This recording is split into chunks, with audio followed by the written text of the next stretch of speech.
आणि त्याचा जो परिचय आहे तो आपण काल पाहिला होता, ज्याच्यामध्ये अनेक मुद्दे आपण अगोदरच हाताळलेले आहेत. त्यामुळं थेसलोनिका करास पहिलं पत्र आणि दुसरं पत्र अ, विशेष करून का लिहिण्यात आलं आणि काय समस्या चालू होत्या आणि पाऊल का अशा प्रकारे बोलत आहे आणि वेगवेगळे विषयाला तो हात घालत आहे. याबद्दल आपण परिचयामध्ये थोडक्यात शिकलेलो आहे.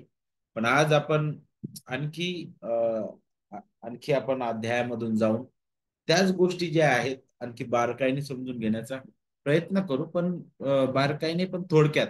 अ, तर त्यामध्ये विशेष करून आपण पहिलं जे थेसलोनिका करास पत्र आहे, त्याचा आज आपण आराखडा म्हणू शकू किंवा आराखडाच आपण म्हणू शकतो, नाही का? अगदी सारांश रीतीने थोडक्यात आपण पहिलं थेसलोनिका करास पत्र जे आहे त्या आज या क्लासमध्ये आपण समजून घेण्याचा प्रयत्न करूया.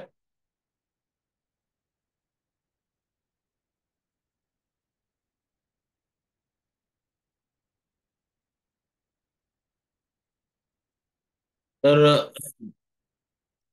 आपण पाहिलं या पुस्तकाचा लेखक पौल आहे आणि कशा प्रकारे आपण पाहिलं की मंडळी जी आहे स्थापन झाली, कोणत्या स्थितीमध्ये मंडळी स्थापित झालेली आहे आणि त्या स्थितीमध्ये मंडळी ज्या ज्या मंडळीसमोर असणारे प्रश्न, मंडळीमध्ये शिरलेले जे खोटे शिक्षण आणि खोटे शिक्षक होते, त्याचा प्रभाव कसा मंडळीवर पडत होता आणि वेगवेगळे जे विषय मंडळी समोर येत होते, त्याबद्दल सुद्धा मंडळी कसा विचार करत होते. अनेक गोष्टी ज्या आहेत त्याकडे आपण काल पण लक्ष दिले आणि आज पुन्हा लक्ष देऊया. तर खऱ्या रीतीने ज्यावेळेस आपण पहिलं थेसलोनिका करास पत्र आपण पाहतो, तर आपल्याला पाहायला भेटतात की 5 अध्याय या पत्रामध्ये आहेत आणि विशेष करून हे जे पत्र आहे 5 मुख्य भागांमध्ये आपण विभागू शकतो, विभागलं जातं किंवा विभागले गेलेलं आहे आणि ते 5 भाग अशा प्रकारचे आहे. त्यातील पहिला भाग अध्याय 1 आणि वचन 1 हा पहिला भाग आहे. कारण तिथं तुम्हाला पूर्ण परिचय, त्या पुस्तकाची पार्श्वभूमी थोडक्यात पाहायला भेटेल, जे आपण कालच्या शेवटच्या काही क्षणामध्ये आपण पाहिलं. वचन 1 मध्ये काय लिहिलेले आपण ते अगदी प्रत्येक शब्द ना शब्द आपण काल समजून घेण्याचा प्रयत्न केलेला आहे. तर तो पहिला भाग आहे. त्यानंतर दुसरा भाग जो आहे अध्याय 1 वचन 2 पासून सुरू होतो, तर अध्याय 2 वचन 16 इथपर्यंत हा दुसरा भाग आहे. जिथं तुम्हाला पाऊल जो आहे देवाचे आभार मानताना दिसतो. पाऊल देवाप्रती कृतज्ञ असताना दिसत आहे आणि थेसलोनिका मंडळीबद्दल सुद्धा त्याची कृतज्ञता तो व्यक्त करत आहे आणि त्याची कृतज्ञता तो कशी व्यक्त करतो आणि त्यातून सुद्धा आपल्याला अनेक धडे शिकायला भेटतील. तिसऱ्या भागामध्ये आपल्याला अध्याय 2 वचन 17 ते अध्याय 3 वचन 13 मध्ये तो तिसरा भाग पाहायला भेटतो. जिथं पाऊल का बरं थेसलोनिका येथे जाऊ शकला नाही, त्याचं गैरहजेरी, त्याची कारण तो देईल इथं, त्यावर तो चर्चा करताना दिसतो.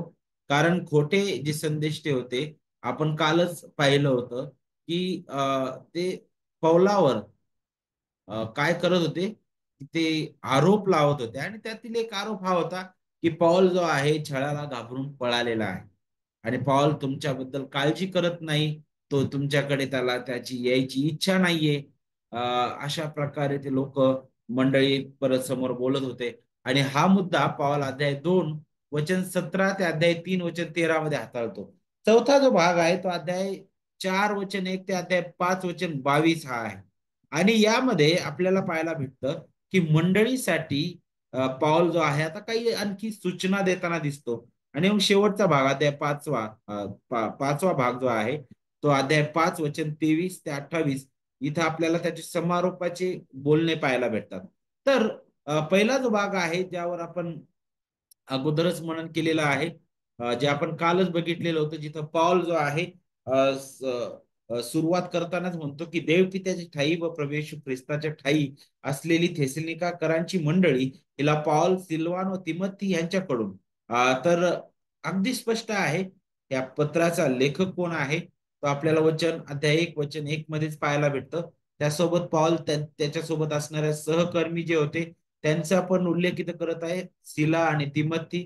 जणू काय हे तिघही अशा प्रकारे तो एका लाईनीत त्यांचं नाव घेत आहे, जणू काय तिघांनी मिळून हे पत्र लिहिले अशा प्रकारे वाटेल. परंतु या पत्राबद्दल बोलत असताना आपल्याला पाहायला भेटतं की ती जी अधिकारवाणी आणि ती जी लेखणी मधील जो अधिकार आहे तो आपल्याला खरं तर पौलाच्या त्या लेखणी बद्दलची आठवण करून देणार आहे. कारण हा जर अधिकार आपण पाहिला तर सिला आणि तिमोथी हे पौलासारखे प्रेषित प्रेषित अधिकारी ते नव्हते किंवा ते प्रेषित नव्हते. आणि म्हणूनच आपल्याला पाहायला भेटतं तेवढंच नाही तर इथं या पत्राचं जे लेखन करताय तो खुद्द पौलच आहे.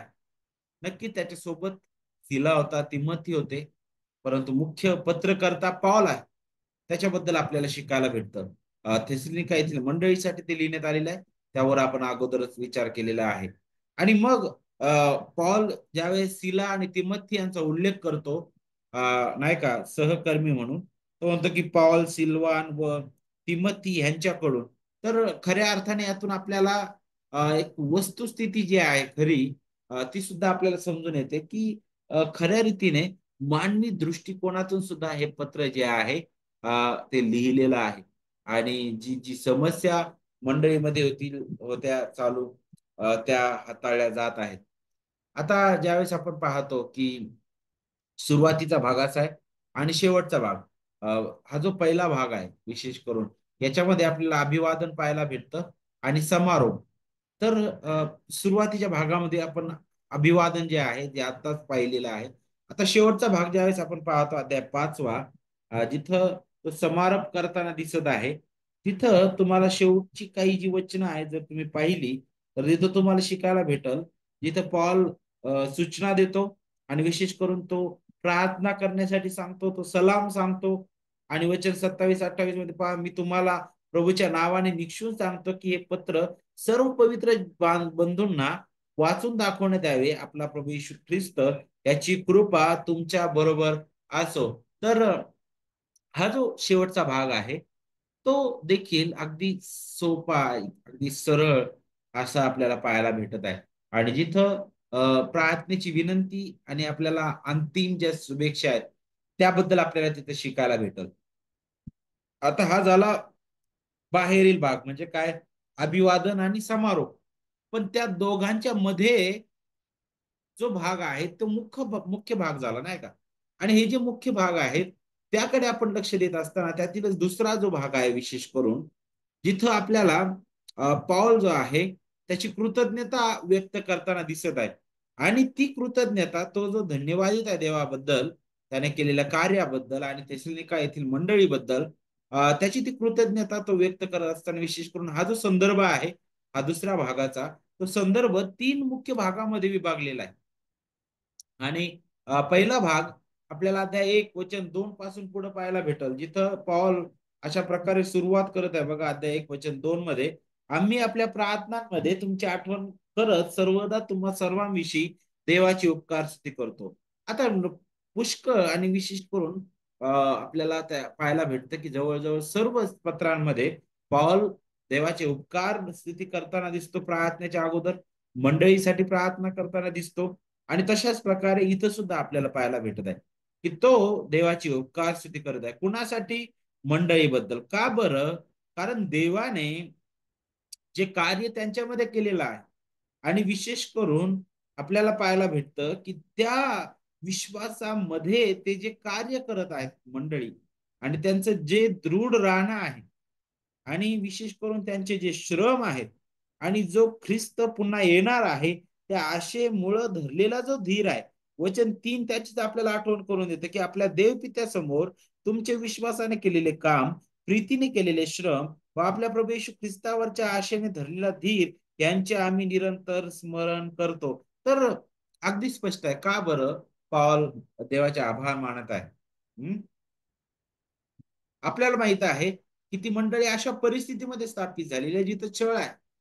यहुदी लोक त्यांच्या विरुद्ध उठलेले आहेत, अनेक यहुदी इतर लोक सुद्धा त्यांच्या विरुद्ध उठलेले आहेत, कट कारस्थान करत आहेत. इतका भयंकर छळ चालू आहे की अनेक लोक जखमी झालेत, अनेक लोक रक्तसाक्षी झालेले आहेत, आणि अशा वेगवेगळ्या रीतीने मंडळी छळातून जात आहे, आणि तो छळ थांबलेला नाहीये, तो चालूच आहे.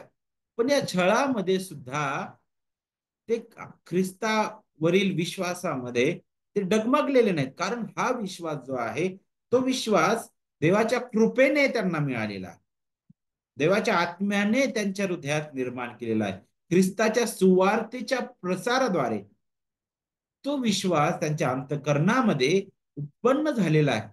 आणि त्यांना माहित आहे यांचा प्रभू दुःखातून गेलाय, तर आम्ही सुद्धा जाणारच आहोत. आणि त्याबद्दलच तो वचन 6 आणि 7 मध्ये सुद्धा तेच बोलत आहे की पहा, फार संकटात असताना पवित्र आत्म्याच्या आनंदाने वचन स्वीकारून आमचे व प्रभूचे अनुकरण करणारे तुम्ही झालात. तो अगदी स्पष्ट रीतीने बोलत आहे. फार संकटात होते ते, फार वेदना आहे, तिथे विरोध आहे, काय कसा त्यांना लोकांसमोर उभं केलं जात आहे, फरफटत ओढलं जात आहे, मारलं जात आहे. भयंकर विरोध असताना सुद्धा आनंदाने ते वचन स्वीकारणं हे देवाचं कार्य आहे अद्भुत रीतीने. आणि त्याद्वारे तो पॉल म्हणतो की तुम्ही आमचे आणि देव प्रभूचे अनुकरण करणार झाले. कसे बरं? कारण पॉल म्हणतो आम्ही अगोदरच फिलिप्पीमध्ये फटके खाऊन आलोय, आमच्या वरील खुणा अजूनही सुकलेले नाहीत, आमच्या वेदना, आमचे ते खोडे, जे पायाला अजूनही ते सगळे वन जसेच्या तसे आहेत, आणि आम्ही त्या आनंदाने तिथं गौरव करतो देवाचं, त्या आनंदाने देवाचं वचन स्वीकारलेलं आहे, त्याची घोषणा करत आहोत, तेच तुमच्या कृतीतून तुम्ही दाखवतात. आणि हे अनुकरण आम्ही स्वतःहून नाही, तर आमच्या प्रभूने अगोदर जे केलेलं आहे त्याच्या पावलावर पाऊल टाकून आम्ही जातात, म्हणून प्रभूचंही ते अनुकरण झालेलं आहे. कारण आमचा प्रभू, प्रभू येशू ख्रिस्त, तो खुद्द महान गौरवी प्रभू सुद्धा असताना आपल्याला पाहायला भेटतं की तो आपल्यापेक्षा कितीतरी भयंकर अशा दुःख सहनातून गेलेला आहे आपल्यासाठी आणि आपल्या बदली. आणि म्हणून पॉल म्हणतो की तुम्ही आमचे आणि प्रभूचे अनुकरण करणारे झालेले आहात. आणि एवढंच नाही, तर वचन 7 मध्ये सांगितलं की तुम्ही मासेदोनिया व अखया ह्यांतील सर्व विश्वास ठेवणारे यांना आदर्श झालेला आहे. किती अद्भुत आहे, किती लवकर ह्या गोष्टी घडत आहेत. 3च आठवडे पॉल तिथं होता, त्याच्यानंतर तिमोथी त्या ठिकाणी जातो, त्यांना स्थिर करताना दिसतो. पण तुम्हाला माहिती आहे का, ज्यावेळेस देवाच्या महान कार्य त्या अगदी वृक्षभूमीमध्ये सुद्धा होतं, त्यावेळी तिथं तुम्हाला अगदी चांगले फलदायी असे झाड उत्पन्न झालेले दिसतील, नाही का? तसंच इथं आपल्याला पाहायला भेटतं, वेदना आहेत बाहेरून, विरोध आहे, किती काही झालं तरी हे आहे की देव वाढवत आहे, देव राखत आहे. कारण तारण देवाने त्याच्या कृपेने आम्हाला दिलं, ख्रिस्ता ठाई दिलेलं आहे. त्या तारणामध्ये आम्ही कुणी काहीच कमावलेलं नाही, हे केवळ आणि केवळ आम्हाला ख्रिस्ताच्या परिपूर्ण कार्यामुळे मिळालं. ख्रिस्ताने वधस्तंभावर जे आपलं कार्य पूर्ण केलेलं आहे त्यामुळं आम्हाला मिळालेलं आहे. आणि म्हणूनच आपल्याला पाहायला भेटतं की ते कार्य, त्याची जाणीव कशी होते, तर देवाचा आत्मा करून देतो. त्यांना त्यांच्या पापाची जाणीव करून दिली, तारणाऱ्या ख्रिस्ताची जाणीव करून दिली, त्यांना पश्चातापी हृदय दिलं, त्यांना तारणदायी विश्वास दिलेला आहे. आणि आपल्याला पाहायला भेटतं की इतकं अद्भुत रीतीने तो विश्वास जो आहे तो अगदी पसरलेला आहे, आणि इतरांसाठी ते आदर्श झालेले आहेत. किती लवकर आणि किती अद्भुत रीतीने आहे. आज आपण आपल्या मंडळीबद्दल असं म्हणू शकतो का, खरंच आमची मंडळी इतर मंडळांसाठी आदर्श झालेली आहे? कारण इतर मंडळ्या आमच्या मंडळीचा विश्वास पाहत आहे, आमच्या मंडळीचं जीवन पाहत आहे, आणि आमच्या मंडळीचं जीवन आणि जो ख्रिस्त गाजवला जात आहे, आणि खरंच देवाचं गौरव होत आहे, असं आपल्या मंडळीबद्दल आज होतं का, याबद्दल आपल्याला इथं विचार करणं गरजेचं आहे. पुढे थेसलोनिकाकरांनी आपल्याला पाहायला भेटतं की आनंदाने त्या छळाला प्रतिसाद दिलेला आहे. आणि पहा, त्यांचा विश्वास अनुकरणीय होता. आजूबाजूचे लोक पाहत होते, अरे हे थेसलोनिका जे लोक आहेत ते अगोदर किती कट्टरवादी होते आणि मूर्तीपूजक होते, पण किती अद्भुत रीतीने यांचं जीवन बदललेलं दिसत आहे. आणि किती, कोणत्या प्रमाणात हा बदल आहे अगदी आजूबाजूला पसरलेला आपल्याला दिसतो. अध्याय 2 वचन 1 ते 12 मध्ये पुढे आपल्याला आणखी शिकायला भेटतं दुसऱ्या भागामध्ये, जिथं पॉल जो आहे विशेष करून थेसलिनकरांनी पौलाबद्दल जे केलेले विचार आहेत त्याबद्दल पाऊल अध्याय 2 मध्ये अ, कृतज्ञता व्यक्त करत आहे. तो काय म्हणतो बघा, बंधूंनो, तुमच्यामध्ये आमचे येणे व्यर्थ झाले नाही म्हणे, हे तुम्हा स्वतःलाही माहीत आहे. आणि पुढं जर तुम्ही वचन 12 पर्यंत वाचत आले तर अगदी स्पष्ट रीतीने पाऊल तेच बोलत आहे. वचन 12 मध्ये, जो देव आपल्या राज्यात व गौरवात तुम्हाला पाचारण करत आहे, त्याला शोभेल असं तुम्ही चाला. आणि वचन 11 मध्ये तुम्हाला ठाऊकच आहे की बाप आपल्या मुलांना करतो तसे आम्ही तुमच्यापैकी प्रत्येकाला बोध करत, धीर देत व आग्रहपूर्वक विनंती करत सांगत होतो की देव आपल्या राज्यात व गौरवात तुम्हाला पाचारण करत आहे, त्याला शोभेल असं तुम्ही चालावं. तर अ, या सर्व गोष्टी पॉल बोलत तर आहेच, पण यामध्ये एकीकडे ती मंडळी जी आहे, अ, ते जे संदेश होते खोटे, ते एकतर पौलाच्या चारित्र्यावर हात उचलत होते. पौल जो आहे, अनेक आरोप त्याच्यावरती करत होते. जर तुम्ही अध्याय 2 वाचला तर मी तुम्हाला अगोदरच सांगितलं की अरे पौल जो आहे तो भ्रांत संदेश देणारा आहे. अरे पौल बघा ना, तो काहीच कष्ट करत नाही आणि पहा इथं छळ झाला तर तो पळून गेला, आता त्याला त्याला तुमच्याकडे येऊशी वाटत नाही. अरे पौल जो आहे फार घमंडी आहे. पौल फक्त मनुष्याला खुश करण्यासारखं बोलतो.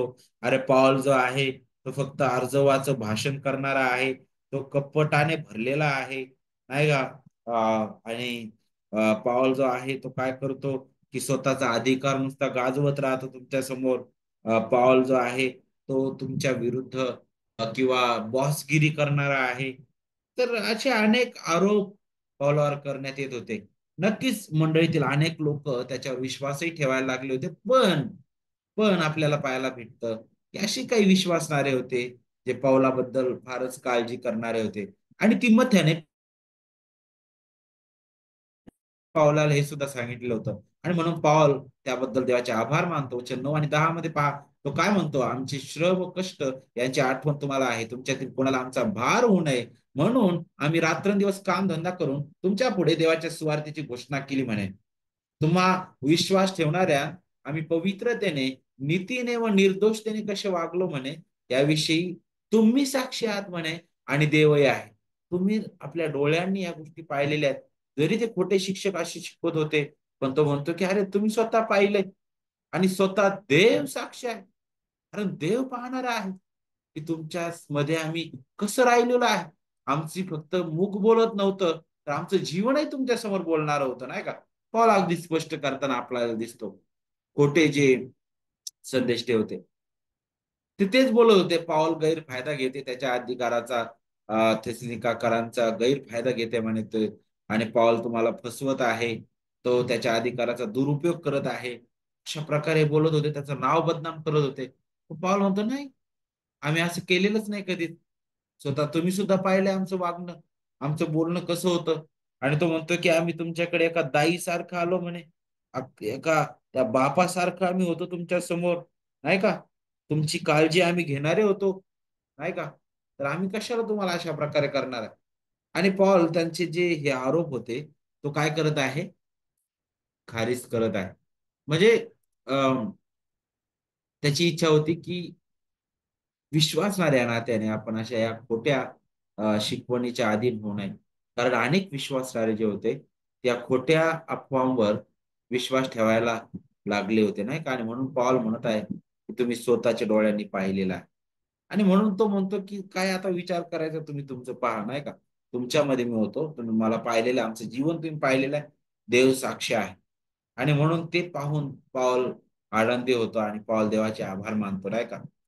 आणि विशेष करून पॉल जो आहे इथं अगदी स्पष्ट रीतीने काय सांगत आहे की तो यासाठी या गोष्टी बोलत आहे जेणेकरून थेसलोनिकेकरांना याची आठवण व्हावी की जे खोटे आरोप त्याच्यासाठी, नाही का, आरोप त्याच्यावर करण्यात आले आहेत, त्यांना त्यांनी नाकारावं म्हणून नाही, त्या आरोपांचा विरोध करावा म्हणून नाही, तर चांगलं काय आहे, खरंच ते जे बोलले जात आहे ते योग्य आहे का याची पडताळणी त्यांनी करावी, नाही का? आणि म्हणूनच पॉल त्या प्रकारे बोलत आहे. तर त्याची कृतज्ञता त्याच्या दुसऱ्या भागामध्ये सुद्धा आपण पाहिलं, जिथं पॉल अगदी स्पष्ट रीतीने त्या प्रत्येक आरोपाला काय करू शकतो, करत आहे, तो खारिज करत आहे. आता इथं तिसऱ्या भागामध्ये आपल्याला पाहायला भेटतं, अध्याय 2 वचन 13 ते 16 मध्ये जर तुम्ही वचन 13 पासून पुढे वाचलं तर तुम्हाला शिकायला भेटल, आपल्याला शिकायला भेटल, जिथं पॉल जो आहे दुःख सहनाबद्दल, छळाबद्दल बोलत आहे. तर ह्या कारणांमुळे आम्ही ही देवाची निरंतर उपकारस्तुती ह्यामुळे करतो की तुम्ही आमच्यापासून ऐकलेले देवाचे वचन स्वीकारले, ते माणसांचे म्हणून नव्हे तर देवाचे म्हणून स्वीकारले, आणि वास्तविक ते तसेच आहे. ते तुम्हा विश्वास ठेवणाऱ्यात कार्य करत आहे. किती अद्भुत आहे. का बरं तो देवाची कृतज्ञ आहे, देवाचे तो आभार मानत आहे? कारण तो म्हणतो की तुम्ही ते वचन देवाचं, माणसाचं म्हणून नाही तर देवाचं म्हणून स्वीकारलेला आहे. तो जो अधिकार वाणी आहे, ते जे अधिकार आहे त्याची जाणीव तुम्हाला झालेली आहे, म्हणून तो देवाचे आभार मानत आहे. त्याबद्दलच वचन 13 मध्ये तो म्हणतो नाही का, तेसलोनिकेकरांनी काय केलेले आहे, पौलाच्या विशेष करून जी शिकवण आहे ती देवाची स्वतःचं वचन म्हणून अगदी त्यांनी स्वीकारलं. ज्यामुळे पौलाला ही खात्री होती की आता हे जे लोक आहेत ते खोटं जे शिक्षण आहे त्याच्या आहारी ते जाणार नाहीत नाही का. आणि म्हणूनच हा जो भाग आहे पौलाची जी कृतज्ञता नाही का, त्यामध्ये पौल अशा प्रकारे 3 भागामध्ये तो ही कृतज्ञता व्यक्त करत आहे. एक तर त्यांचं बदललेलं जीवन, जे देवाने त्यांच्या हृदयात केलेलं कार्य, आणि त्यामुळं जो विश्वास इतरांसमोर दिसत आहे त्याबद्दल देवाचे आभार मानतो. दुसरी गोष्ट, जे आरोप त्यांच्यावर करण्यात आले त्याही परिस्थितीमध्ये मंडळी जी आहे तिला सुद्धा त्याबद्दल जाणीव आहे, त्याबद्दल तो देवाचे आभार मानतो. आणि विशेष करून आपल्याला पाहायला भेटतं त्याचं जे वचन आहे, जे त्याने गाजवलं वचन, ते देवाकडून आहे नाही का? म्हणून ते अगदी अगदी आनंदाने त्यांनी स्वीकारलं, म्हणून तो देवाचे आभार मानत आहे. पुढे आपल्याला पाहायला भेटतं की जो तिसरा मुख्य भाग आहे, जिथं पॉल जो आहे आता का बरं तो थेसलोनिका येथील मंडळीमध्ये हजर राहू शकला नाही, त्याला तिकडून जावं लागलं आणि तो पुन्हा तिथे येऊ शकला नाही, त्याचं कारण तो देत आहे. आणि हा जो भाग आहे अध्याय 2 वचन 17 ते अध्याय 3 वचन 13 इथपर्यंत आहे. आणि इथं आपल्याला पाहायला भेटतो हा भाग सुद्धा पुन्हा 3 मुख्य भागामध्ये विभागला गेलेला आहे, जिथं पॉल त्याची अनुपस्थिती किंवा त्याची गैरहजेरी, तो का जाऊ शकला नाही त्याचे कारण तो देईल. सगळ्यात पहिलं जर तुम्ही पाहिलं तर वचन 17 पासून पुढे तो बोलत आहे बघा, बंधुजन हो, आम्ही हृदयाने नव्हे तर देहाने तुमच्यापासून थोडा वेळ वेगळे झाल्याने आम्हाला विरह दुःख होऊन तुमचे तोंड पाहण्याचा आम्ही फार उत्कंठेने विशेष प्रयत्न केलेला आहे. पॉल म्हणतो मी प्रयत्न केला असं नाही, आम्ही प्रयत्न केलेला आहे म्हणे. आम्हाला विरह दुःख झालेलं आहे, तुमच्यापासून दूर जाणं हे आमच्यासाठी फार दुःखाची बाब आहे नाही का. आम्ही फक्त तुमच्यापासून देहाने दूर आहोत पण हृदयाने नाही म्हणे. पौल किती प्रीती त्यांच्यावर करत होता. आणि पुढे तो काय म्हणतो, यामुळे आम्ही तुमच्याकडे येण्याची इच्छिले, मी पौलाने एकदा नाही तर दोनदा इच्छिले, परंतु सैतानाने आम्हाला अडवले. एकदा नाही दोनदा इच्छिले म्हणे पॉल म्हणतो नाही का. तर अध्याय 2 वचन 17 ते अध्याय 3 वचन 5 इथपर्यंतचा हा भाग आहे, जिथं पॉल का बरं जाऊ शकलेलं नाही त्याचं कारण तो देतो. पण याचा अर्थ असा नाही पॉल म्हणत आहे की आम्ही जरी देहाने तुमच्यामध्ये नाही तर याचा अर्थ असा होत नाही की आम्ही तुमच्यावर प्रीती करत नाही, आम्ही तुमच्याबद्दल चिंता काळजी करत नाही, आम्ही तुमच्याबद्दल विचार करत नाही, असं नाहीये. किंवा आम्ही घाबरलेलो आहे असं पण नाहीये. जे खोटे शिक्षक पौलाबद्दल तशा प्रकारे बोलणारे होते, पण पॉल म्हणत आहे की जरी आम्ही देहाने दूर आहोत पण हृदयाने अगदी तुमच्या जवळच आहोत. आणि त्याची काळजी दाखवण्यासाठी आपल्याला पाहायला भेटतं की त्याने तिमोथेला त्यांच्याकडे पाठविला. अध्याय 3 वचन 1 पहा, आमच्याने आणखी दम धरवेना तेव्हा आम्ही अथेनेतच एकटे मागे राहावे हे आम्हाला बरे वाटले. आम्ही आपला बंधू तिमोथी, ख्रिस्ताच्या सुवार्ते देवाचा सेवक, त्याला यासाठी पाठविले की त्याने तुम्हाला स्थिर करावे आणि तुमच्या विश्वासाच्या वृद्धीसाठी बोध करावा. तो म्हणतो की आमची जी बांधिलकी आहे, आमची जी काळजी आहे तुमच्या प्रती, आम्हाला जे विरह दुःख होत आहे ते आता ह्या कृतीतूनही आम्ही तुम्हाला दाखवत आहोत नाही का. या कृतीत नाही दाखवत आहे. आणि इथून पौलाची जी मंडळी प्रतीची जी काय म्हणतो आपण काळजी होती नाही का, कळवळा होता, तो आपल्याला अगदी स्पष्ट रीतीने पुढे शिकायला भेटत आहे. मग पुढे अध्याय 3 वचन 6 पासून पुढे आपल्याला पाहायला भेटतं, आता तिमोथेने तुमच्यापासून आमच्याकडे येऊन तुमचा विश्वास व प्रीती त्याविषयी आणि जसे आम्ही तुम्हाला भेटण्यास उत्कंठित आहोत तसे तुम्ही आम्हाला भेटण्यास उत्कंठित असून आमची प्रेमाने नेहमी आठवण अ, करता याविषयीचे सुवर्तमान आम्हाला कळवले. त्यामुळे बंधूंनो आम्हाला आपल्या सर्व अडचणीत व संकटात तुमच्या विश्वासावरून तुमच्याविषयी समाधान मिळाले. पाऊल म्हणतो हे विरह दुःख आमच्यासाठी होतच. पण ज्यावेळेस तिमोथी तुमच्यापर्यंत आला आणि तो तुमच्यामध्ये राहिला, वचनाची घोषणा करण्यात आली, त्याने तुमचं जीवन पाहिलेलं आहे. आणि पहा तुम्हालाही जी आमच्याबद्दलची उत्कंठा आहे, तुम्हालाही आमच्याबद्दलचा जो कळवळा आहे, ते ऐकून म्हणे आम्ही जरी या दुःखातून जात आहोत, जरी आम्ही वेदनेतून जात आहोत, तरी याही वेदनेमध्ये, या दुःखामध्ये ते समाधान देणार आहे. आणि तेच पुढे अध्याय 6 ते 10 मध्ये पॉल जो आहे अगदी स्पष्ट करत आहे की तिमोथ्याने जी बातमी आणली त्याबद्दल तो आनंद व्यक्त करत आहे. विश्वासणारे त्यांच्या विश्वासात दृढ उभे होते नाही का. आणि प्रेषितांना त्यांची आठवण होती, येत होती. आणि इतकीच आपल्याला पाहायला भेटतं, जितकी प्रेषित त्यांची आठवण करत होती तितकीच आठवण ती मंडळी सुद्धा त्यांची करत होती. आणि यामुळं पौल जो आहे त्याला जणू काय आधार मिळालेला आहे, आनंद मिळालेला आहे. आणि म्हणूनच तेच तो अध्याय 3 वचन 8 आणि 9 मध्ये तो अगदी स्पष्ट बोलत आहे पुढे जाऊन. कारण जर तुम्ही प्रभूमध्ये स्थिर चित्त असलात तर आता आमच्या जीवात जीव आल्यासारखा आहे. त्याने ती बातमी ऐकली. तो जणू काय म्हणतो, तुम्ही जर त्याप्रमाणे प्रभूमध्ये स्थिर चित्त आहात तर आमच्यात जीवात जीव आल्यासारखं ते आहे. कारण तुमच्यामुळे आम्ही आपल्या देवापुढे जो आनंदी आनंद करत आहोत त्याबद्दल तुमच्या संबंधाने त्याचे आभार पूर्तेपणे कसे मानावे. तो म्हणतो की हे शब्द सुद्धा तोकडे पडतात देवाचे आभार मानण्यासाठी. कारण तो जे अद्भुत कार्य करतोय त्याबद्दल आम्ही विचार करतो. तिमोथेने सांगितलेली ही चांगली बातमी ऐकून पौलाची चिंता आनंदाने आत्मविश्वासामध्ये बदललेली आपल्याला पाहायला मिळते. आणि तिसऱ्या भागामध्ये पुढे मग आपल्याला अध्याय 3 वचन 11 पासून पुढे आता पौल जो आहे तो प्रार्थना करताना दिसत आहे. तो देवाकडे विनंती त्याने केलेली आहे की त्याने लवकर देवाने आमची भेट घडून आणावी. वचन 11 पासून पहा, देव आपला पिता स्वतः आपला प्रभू येशू ख्रिस्त हा आमचे तुमच्याकडे येणे निर्विघ्न करो. आणि जशी आमची प्रीती तुमच्यावर आहे तशी प्रभू तुमची प्रीती एकमेकांवर व सर्वांवर वाढवून विपुल करो, यासाठी की आपला प्रभू येशू ख्रिस्त आपल्या सर्व पवित्र जनांसह येईल त्यावेळेस त्याने तुमचे अंतःकरणे देव आपला पिता ह्याच्या समोर पवित्रतेत निर्दोष होण्यासाठी स्थिर करावीत. प्रार्थना करत आहे देवाकडे तो. पहिली गोष्ट तर आपण पाहत आहोत की आमचं येणं तुमच्याकडे निर्विघ्न हो, कसल्याही प्रकारचं त्याच्यामध्ये अडथळे येऊ नये यासाठी तो प्रार्थना करत आहे. वचन 12 मध्ये आपल्याला पाहायला भेटतं, तो म्हणतो की ही जी प्रीती आहे जी तुम्ही आमच्यावर करत आहात तशी तुम्ही एकमेकांवरही तुम्ही करताय ती प्रीती, परंतु ती प्रीती अधिक वाढावी त्यासाठी तो प्रार्थना करत आहे. आणि विशेष करून इतकी ती वाढावी की पहा तुमचे अंतःकरण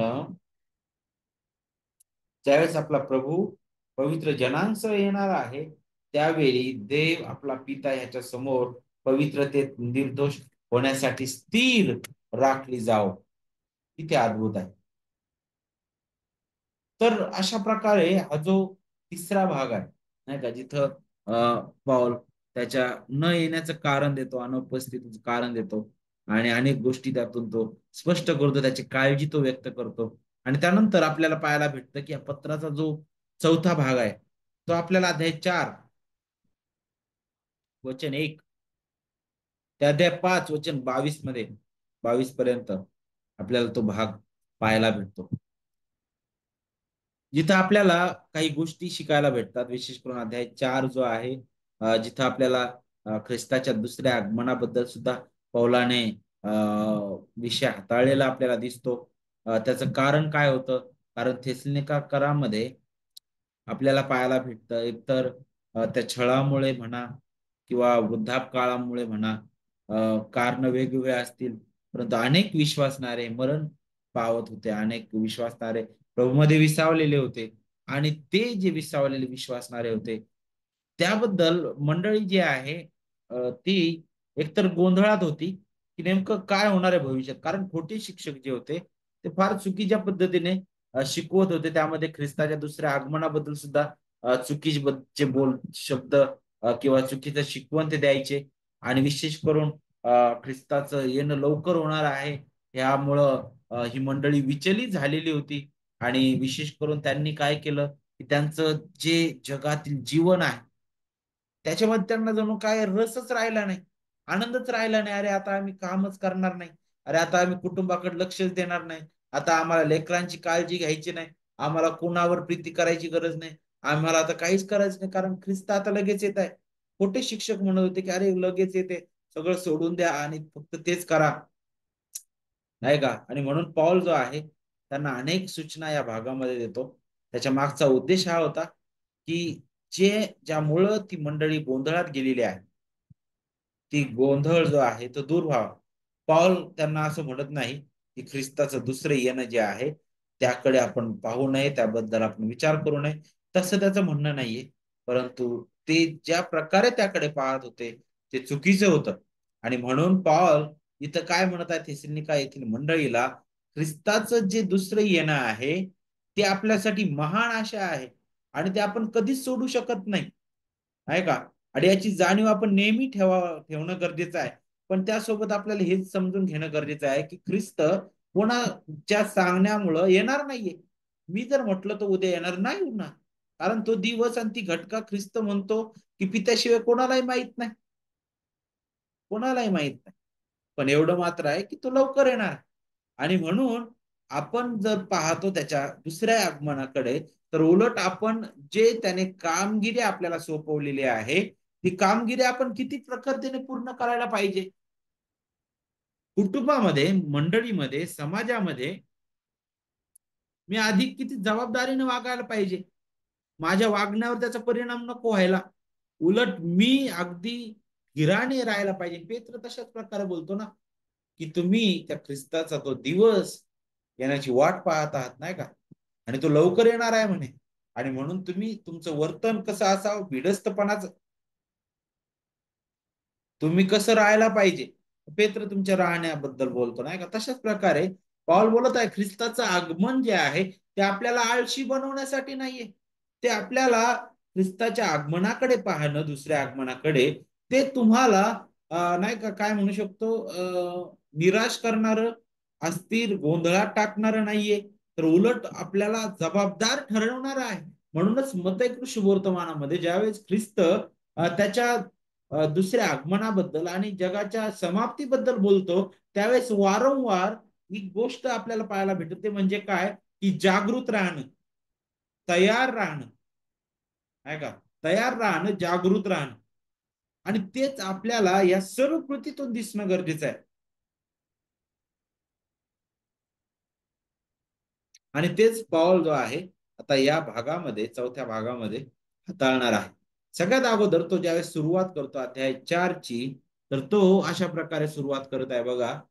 बंधुजनो, शेवटी आम्ही तुम्हाला विनंती करतो व प्रभूमध्ये बोध करतो की तुम्ही कसे वागून देवाला संतोष व्हावे हे तुम्ही आमच्यापासून ऐकून घेतलेत व तुम्ही त्याप्रमाणे वागत आहात. त्यात तुमची उत्तरोत्तर वृद्धी व्हावी. कारण प्रभू येशूच्या वतीने कोणकोणत्या आज्ञा आम्ही तुम्हाला दिल्या त्या तुम्हाला ठाऊक आहेत. तर अगदी अगदी स्पष्ट ही वचनं आहेत. ही दोन वचनं आपल्याला पाहायला भेटतात. आता हा जो शेवटचा भाग आहे त्याच्यासाठी परिचय देणारी वचनं आहे. कारण इथून आपल्याला पाहायला भेटतं की पावलाचा बोलण्याचा रोग बदललेला आहे. अगोदर पाऊल काय करत होता, तो तत्व शिकवताना दिसत आहे. इथून पुढे आता तो व्यवहारिक उपदेश करत आहे. कारण इथं आता जे शिकवण्यात आलेलं आहे ते तुमच्या जीवनातून कसं दिसावं त्याबद्दल पाऊल बोलत आहे.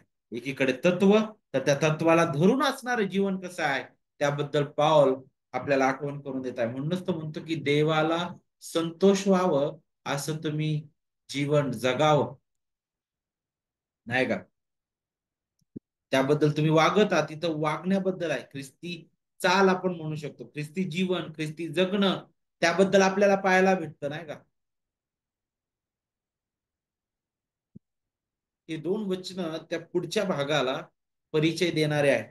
पुढच्या भागाचा, जिथं एक देवभिरू जीवनामध्ये आपण पुढे जात असताना ख्रिस्त त्याने ज्या अधिकारवाणीने आज्ञा दिलेल्या आहेत त्याचं पालन करणं, आपल्या जीवनात त्याचं लागूकरण करणं किती मोलाचं आहे, त्याची त्याची जाणीव सुद्धा पाऊल करून देत आहे. आणि आपल्याला माहिती आहे पाऊलाची जी पद्धत होती लिहिण्याची, पत्र लिहिण्याची, त्या हेलेनी लोकांप्रमाणे होती, नाही का? पत्राच्या मध्यात आपल्याला संपूर्ण त्या पत्राचा गाभा पाहायला भेटतो, जो जो सुरुवात आणि शेवट या दोन्हींना जोडणारा आहे. जसं आपल्याला पाहायला भेटतं की अभिवादनाने तो सुरुवात करतो, मग मध्ये धन्यवाद, आणि मग शेवट आपल्याला पाहायला भेटतो. तर इथे ज्यावेळेस पाऊल सुरुवात करत आहे या भागाची, तो म्हणतो बंधुजनो शेवटी म्हणत आहे. शेवटी हा शब्द तो वापरत आहे विशेष करून, नाही का? तर पौलाचे प्रत्येक पत्र लिखाणाची हीच पद्धत होती. जसं रोमकारास पत्र घ्या, गलतीकारास पत्र घ्या, जिथं तो अगोदर सैद्धांतिक उपदेशाने सुरुवात करतो आणि नैतिक उपदेशाने तो थांबतो, नाही का? ज्याला आपण पॅरिनेसिस असं म्हणतो, नाही का? ज्याला पॅरिनेसिस हा शब्द वापरलेला म्हणजे काय? तत्वापासून कृतीकडे.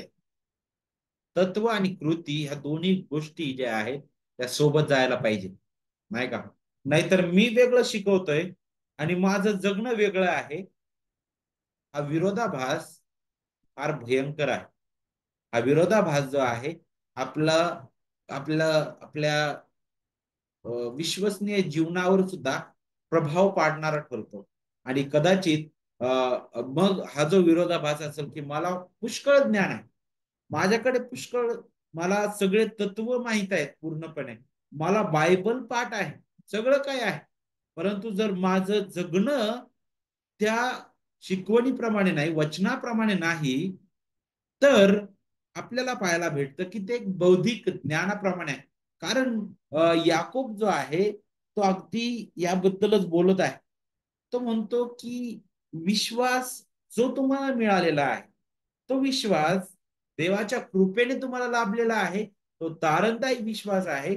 जो विश्वास ख्रिस्ताच्या सुवार्तेच्या ऐकण्याद्वारे तुमच्या हृदयात देवाच्या आत्म्याने तो उत्पन्न केलेला आहे. आणि आपल्याला पाहायला भेटतो की याकोब म्हणतो की तो विश्वास एकटा नाहीये, तो विश्वास मृत नाहीये, तो विश्वास निर्जीव नाहीये, तर तो विश्वास जो आहे कृतिशील आहे, नाही का?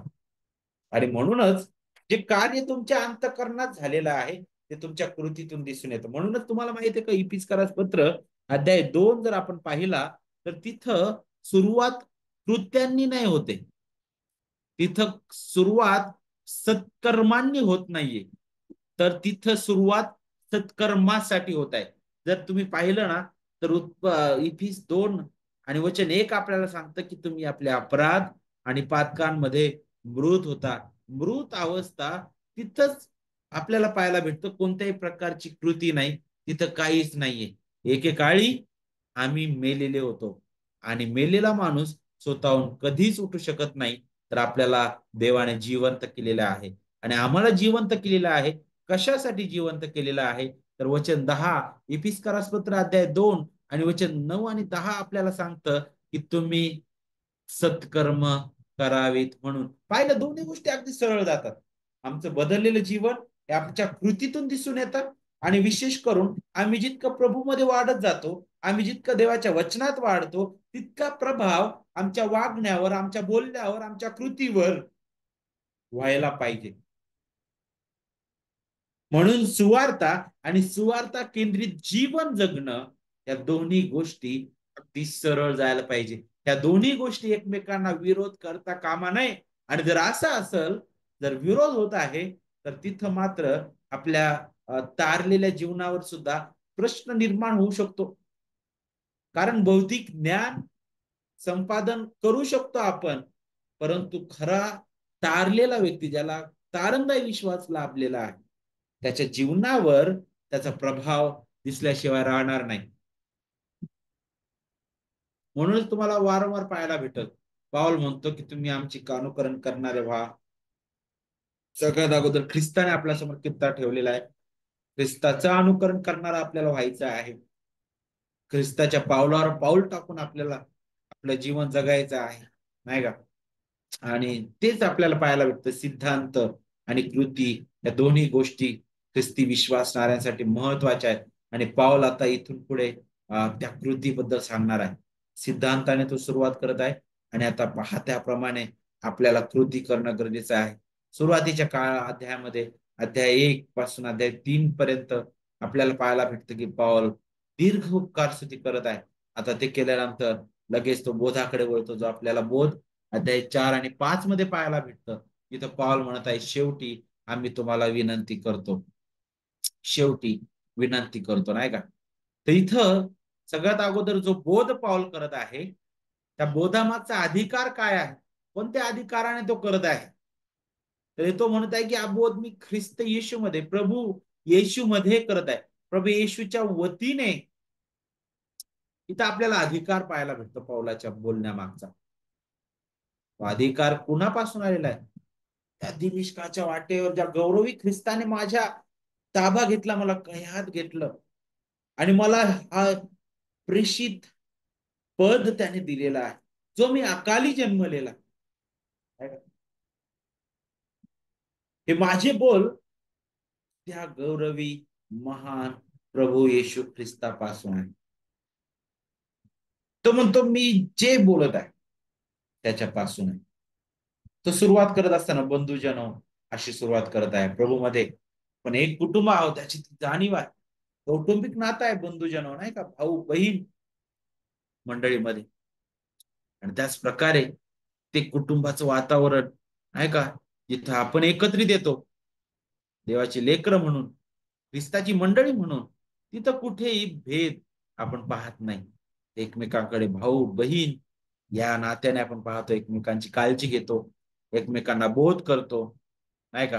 ह्या गोष्टी आपल्याला माहित आहे. पुढे तो म्हणतो शेवटी तुम्हाला विनंती करतो, नाही का? शेवटी तुम्हाला, आता शेवटी म्हणजे अंतिमता. तर मला असं वाटतं की जणू काय एक अंतिम उद्देशही दाखवणारा हा शब्द आहे. आणि तुम्हाला माहिती आहे की वेस्टमिन्स्टर लघु प्रश्न उत्तरवाली जे आहे त्याच्यामध्ये पहिला प्रश्नच विचारण्यात आलेला आहे की मनुष्याच्या जीवनाचा अंतिम उद्देश काय आहे. त्याचं उत्तर त्यांनी अशा प्रकारे दिलंय, मनुष्याच्या जीवनाचा अंतिम उद्देश देवाचं गौरव करणं आणि त्याच्यामध्ये आनंदी राहणं आहे, नाही का? तर शेवटी हा जो शब्द आहे, आपली अंतिमता काय आहे? आता पॉल म्हणताय तुम्हाला जे शिकवण्यात आलेलं आहे ते तुमच्या जीवनामध्ये ते दिसून यावं, त्याची आठवण पाऊल करून देत आहे. बंधुजन, शेवटी आम्ही तुम्हाला विनंती करतो प्रभू मध्ये बोध करतो म्हणे.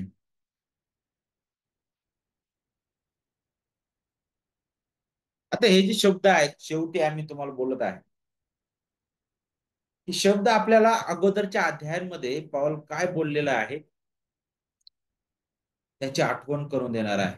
आणि तेच शब्द तो पुढे घेऊन तो पुढे जात आहे. जर तुम्ही अध्याय 3 आणि 4 जर वाचलं तर 3 आणि 4 जे आहे ते अध्याय अगदी सोबत जाताना आपल्याला दिसतील. जणू काय अध्याय 3 आणि 4 मध्ये जोडणारा हा एक पूल आहे, वचन 1 आणि 2, नाही का? आणि जर तुम्ही अध्याय 3 आणि 4 मध्ये जर बारकाईने पाहिलं तर तिथे वारंवार दोन शब्द तुम्हाला पाहायला भेटतील. एक म्हणजे पवित्रीकरण आणि दुसरं प्रीती. पवित्रीकरण आणि प्रीती. आणि जर तुम्ही या दोन्ही शब्दाबद्दल पाहिलं तर तुम्हाला काही गोष्टी शिकायला भेटतील. पहिली गोष्ट अध्याय 3 पहा, रोमकरा सॉरी थेसलोनिका करास पहिलं पत्र अध्याय 3 आणि वचन 12 पहा, जिथं तो काय म्हणत आहे, जशी आमची प्रीती तुमच्यावर आहे तशी प्रभू तुमची प्रीती एकमेकांवर व सर्वांवर वाढवून विपुल करो. आता पॉल जो आहे तो इथं प्रीतीबद्दल बोलत आहे, बरोबर? आमची प्रीती, नाही का, जशी आमची प्रीती तुमच्यावर आहे तशी तुमची प्रीती एकमेकांवर वाढून विपुल करो. आता त्याचीच कृती तो आपल्याला अध्याय 4 मध्ये वचन 9 ते 12 मध्ये देत आहे, जिथं पॉल म्हणतो की बंधुप्रेमाविषयी आम्ही तुम्हाला लिहावे याची तुम्हाला गरज नाही, तुम्ही एकमेकांवर प्रीती करतच आहात म्हणे, असं देवाने शिकवलेलं आहे. पण तो काय म्हणत आहे की अखिल मासिदुनियातील सर्व बंधू वर्गावर तुम्ही ती करीतच आहात. तरी बंधूंनो आम्ही तुम्हाला बोध करतो की ती उत्तर उत्तर वाढावी. आणि म्हणून ती प्रीती कशी असावी, ती कृतीतून दिसावी नाही का. आणि ती कृती तो पुढे वचन 11-12 मध्ये देतो. कशी तुमची प्रीती तुम्ही कृतीतून दाखवू शकता. पहिलं, बाहेरच्या लोकांबरोबर सभ्यतेने वागा. तुम्हाला कशाची गरज पडू नये म्हणून आम्ही तुम्हाला आज्ञा केल्याप्रमाणे स्वस्थ राहणं, आपापला व्यवसाय करणं, आपल्या हातांनी काम करणं, यांची हौस तुम्हाला असू द्या. पाहिलं, प्रीतीबद्दल अध्याय 3 वचन 12 मध्ये तो बोलतो. आणि ती कृतीत कशी आणावी त्याबद्दल अध्याय 4 वचन 9 ते 12 मध्ये तो बोलत आहे. तशाच प्रकारे आपल्याला पाहायला भेटतं अध्याय 3 वचन 13 मध्ये तो पवित्रीकरणाबद्दल बोलताना दिसतो. यासाठी की आपला प्रभू येशू ख्रिस्त आपल्या सर्व पवित्र जनांसह येईल, त्यावेळेस त्याने तुमचे अंतःकरणे देव आपला पिता ह्याच्या समोर पवित्रतेत निर्दोष होण्यासाठी स्थिर करावीत. पवित्रीकरणाबद्दल तो इथं अध्याय 3 वचन 13 मध्ये बोलतो. तर त्याच पवित्रीकरणाची कृती किंवा पवित्रीकरणात चालण्याबद्दल तो अध्याय 4 वचन 3 ते 8 मध्ये तो बोलतो. बघा वचन 3 ते 8 मध्ये, कारण आम्ही या पवित्रीकरणाच्या कार्यामध्ये कसं चालू शकतो. तो म्हणतो देवाची इच्छा ही आहे की तुमचं पवित्रीकरण व्हावं, म्हणजे तुम्ही जार कर्मापासून स्वतःला अलिप्त ठेवावं, देवाला न ओळखणाऱ्या परराष्ट्रीयांप्रमाणे कामवासनेने नव्हे तर पवित्रतेने व अब्रूने तुमच्यातील प्रत्येकाने आपल्या देहावर ताबा कसा ठेवावा हे समजून तुम्ही घ्यावे. वचन 8 आपल्याला सांगतं, म्हणून जो कोणी अव्हेर करतो तो माणसाचा नव्हे तर तुम्हाला आपला पवित्र आत्मा देणारा देव याचा तो अव्हेर करणारा. पाहिलं, अगोदर पवित्रीकरणाबद्दल बोलत आहे, तर त्याबद्दल कसं आपण पवित्रीकरणात चालावं त्याबद्दल एक पॉल बोलत आहे. तर तत्व आणि कृती दोन्ही गोष्टी सोबत चालताना आपल्याला दिसत आहे. आणि हा जो भाग आहे अध्याय 4 आणि 5 मध्ये, इथं आपल्याला कृतीबद्दल पॉल जास्त बोलताना दिसत आहे. वचन 1 मध्ये आपल्याला पाहायला भेटतो, तो म्हणतो बंधुजनो, शेवटी आम्ही तुम्हाला विनंती करतो व येशूमध्ये बोध करतो. इथं बोध जो शब्द आहे ना, त्याच्यासाठी मला फक्त पॅराक्लेओ हा शब्द वापरलेला आहे.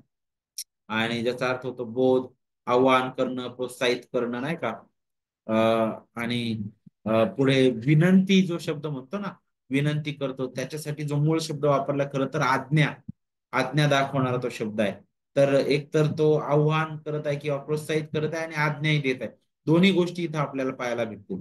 तर तो विनंती करत आहे आणि बोध करत आहे की त्यांची वृद्धी व्हावी नाही का, उत्तर उत्तर आणि ख्रिस्तांच्या सूचनेशी सुसंगत आणि विशेष करून देवाला संतोषणारं जीवन त्यांनी जगावं ही पावलाची इच्छा आहे. आणि त्यासाठी पाऊल त्यांना काय करत आहे, त्या मंडळीला प्रोत्साहित करत आहे.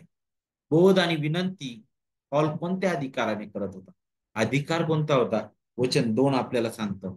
वचन 2 काय सांगत आहे बघा, अध्याय 4 आणि वचन 2, कारण प्रभू येशूच्या वतीने कोणकोणत्या आज्ञा आम्ही तुम्हाला दिल्या. ह्या आज्ञा आम्ही दिलेल्या आहेत, या प्रभू येशूच्या वतीने दिलेल्या आहेत. प्रभू येशूच्या वतीने जर तुम्ही हा शब्द पाहिला ख्रिस्तामध्ये आणि ख्रिस्ताच्या वतीने, तर हा शब्द आपल्याला ख्रिस्ताचं गौरव दाखवणार आहे. तो म्हणतो की का बरं ख्रिस्ताच्या वतीने, कारण ख्रिस्त सर्वाधिकारी आहे, ख्रिस्त मंडळीचं मस्तक आहे, प्रभू आहे तो तारणार आहे. आणि म्हणूनच आपल्याला पाहायला भेटतं की ख्रिस्ताच्या वतीने तो म्हणत आहे या आज्ञा आम्ही देत आहोत. तर जणू काय हा जो शब्द आहे तो आपल्याला लष्करी लष्करी त्या शब्दाबद्दल आठवण करून देणारा शब्द आहे. जसा एखादा लष्करी अधिकारी त्या सर्व त्या लष्करी सैन्याला ज्या प्रकारे नाही का ऑर्डर करतो, नाही का आज्ञा करतो, तशा प्रकारचा हा शब्द आहे. तो म्हणतो की ख्रिस्ताच्या वतीने हे आज्ञा आम्ही दिलेल्या आहे. जो आपला सर्वोच्च महान सर्व गौरवी जो कॅप्टन आहे, आपला नायक आहे, जो प्रभू आहे, जो सर्वोच्च ठिकाणी विराजमान असणारा, जो सेनाधीश देव, महान प्रभू, त्याच्या वतीने आज्ञा आम्ही तुम्हाला देत आहोत नाही का. आणि पाऊल जे लिहित आहे तो म्हणतो की त्या नवीन नाहीत म्हणे त्या आज्ञा, अगोदरच त्यांना जे सांगण्यात आलेलं होतं त्याची तो आठवण करून देत आहे.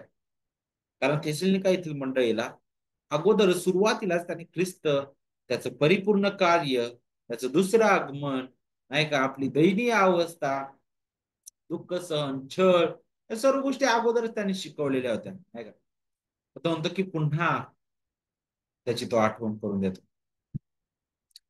आणि अनेक आज्ञा तिथे दिलेल्या आहेत. तो म्हणतो की त्यांचं पालन करणं आपण गरजेचं आहे. मग कोणत्या आज्ञा त्या दिलेल्या होत्या?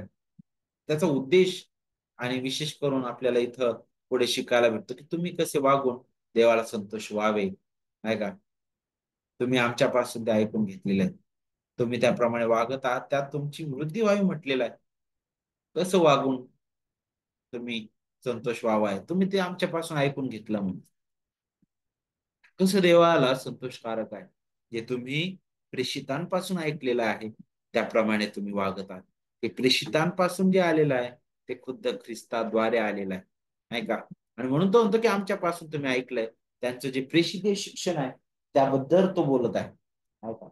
ज्यामध्ये ख्रिस्त, गौरवी ख्रिस्त ज्याच्याबद्दल त्याने गाजवलेलं होतं, नाही का? ख्रिस्ताने केलेलं परिपूर्ण कार्य जुन्या करारातून आपण ऐकलं होतं, नाही का? 17व्या अध्यायामध्ये प्रेषितांची कृत्य, की त्याने त्या सभास्थानामध्ये जुन्या करारामधून दाखवून दिलं, की जो ख्रिस्त ज्याला तुम्ही धरून दिलं, ज्याला वधस्तंभी खिळलं, नाही का? जो मरण पावला, ज्याला पुरलं, तो शास्त्राप्रमाणे पुन्हा उठलेला आहे. तो ख्रिस्त प्रभू आहे. तो पित्याच्या उजवीकडे बसलेला आहे. त्याच्या मंडळीद्वारे तो राज्य करत आहे. तो पुन्हा येणार आहे. हा हे आपण काय म्हणू शकतो, की त्या सुवार्तेचं हा सारांश आहे, सार आहे का? आणि तो म्हणतो, की तुमच्या समोर ह्या सर्व गोष्टी आलेल्या आहेत. ख्रिस्ताचं जीवन तुमच्या समोर आहे. जे तुम्ही आमच्या जीवनातूनही पाहिलं, आमच्या शब्दातूनही पाहिलेलं आहे, ते तुमच्या जीवनातूनही दिसून यावं. त्या आज्ञा तो त्याची आठवण करून देत आहे. तो म्हणतो, की आम्ही भयंकर संकटातून तुमच्यापर्यंत आलो. अध्याय 2 मध्ये सांगतो, वचन 1 मध्ये. आणि त्यानंतर तो म्हणतो, की देवाची सुवार्ता तुम्हाला सांगवण्यात आली. ती फक्त आमच्या बोलण्याद्वारेच नव्हतं. फक्त शब्दच नव्हते, तर आमचं जीवन सुद्धा बोलणारं होतं. वचन 12 मध्ये तो म्हणतो, की तुम्हाला झालेल्या पाचारणात शोभेल असं तुम्ही चाला. अध्याय 3 वचन 2 मध्ये तुमच्या विश्वासाची वृद्धी व्हावी अशा प्रकारे तो बोलतो. अध्याय 3 वचन 12 मध्ये तो म्हणतो, की तुम्ही एकमेकांवर व सर्वावर प्रीती करावी. अध्याय 13 वचन 13 मध्ये, अध्याय 3 वचन 13 मध्ये तो म्हणतो, की त्या दिवशी, ख्रिस्ताच्या दिवशी तुमचे अंतःकरणे देव आपला पिता याच्या समोर पवित्र, निर्दोष होण्यासाठी स्थिर करावीत, नाही का?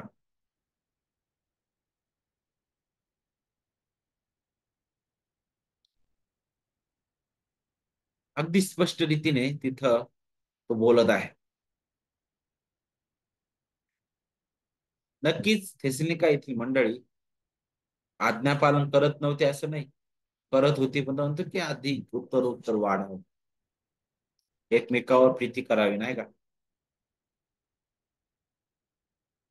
तर त्याला माहित होतं, की त्याच्या सूचनांचं उल्लंघन करण्याची प्रबळ शक्यता आहे, नाही का? आणि म्हणून तो त्याची आठवण करून देतो. कारण हे जे जे विरोधक होते, जे खोटे संदेष्टे होते, ते अगदी स्पष्ट रीतीने त्या लोकांना संसारिक जबाबदाऱ्यापासून, नाही का, आणि त्यांच्या ज्या जे कार्य आहे मंडळीमधील सर्व गोष्टींपासून त्यांना बेजबाबदार करण्याचा प्रयत्न करत होतो.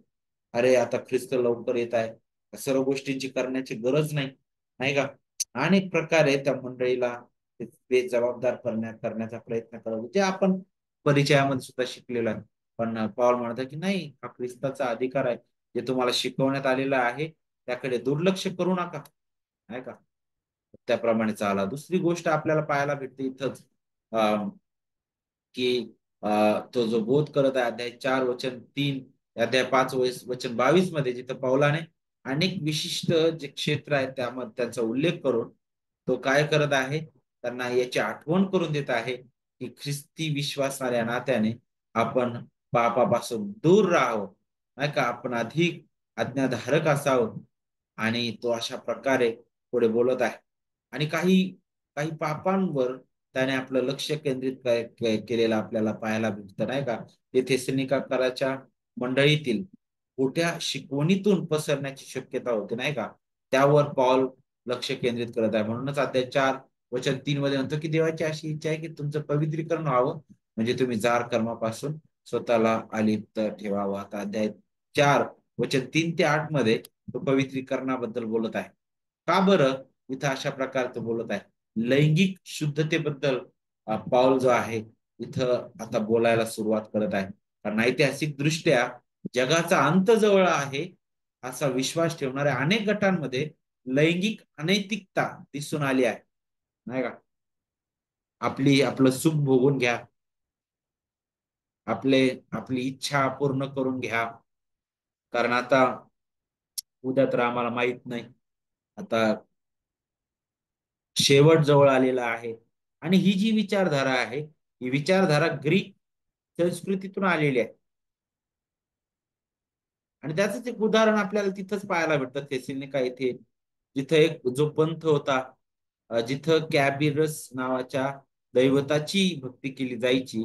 ते म्हणायचे की हा जो जो दैवत आहे तो पुन्हा येणार आहे, आणि त्याच्या पुन्हा येण्याचा उत्सव म्हणून तिथं अनैतिकता ते करायचे, घाणेरडी कृत्य ते करायचे, जेणेकरून ते म्हणायचे की ते कृती कर म्हणजे आम्ही आमच्या दैवताला काय करतो, आनंद देतो. आणि तशाच प्रकारची अ, तशाच प्रकारची भावना इथं खोट्या शिक्षकांद्वारे मंडळीमध्ये सुद्धा पसरायला लागली होती. आणि पौलाने या भागाचा शेवट करत असताना अगदी स्पष्ट रीतीने या गोष्टींचा विरोध केलेला आपल्याला दिसतो, नाही का? म्हणूनच तो म्हणत आहे की या घाणेरड्या गोष्टींपासून आपण दूर राहावं, आपण पवित्रीकरणामध्ये चालावं. कारण आपल्याला पवित्रीकरणासाठी, नाही का, देवाने आपल्याला पाचारलेला आहे. वचन 3 म्हणतो की देवाची इच्छा ही आहे की तुमचं पवित्रीकरण व्हावं म्हणे, नाही का?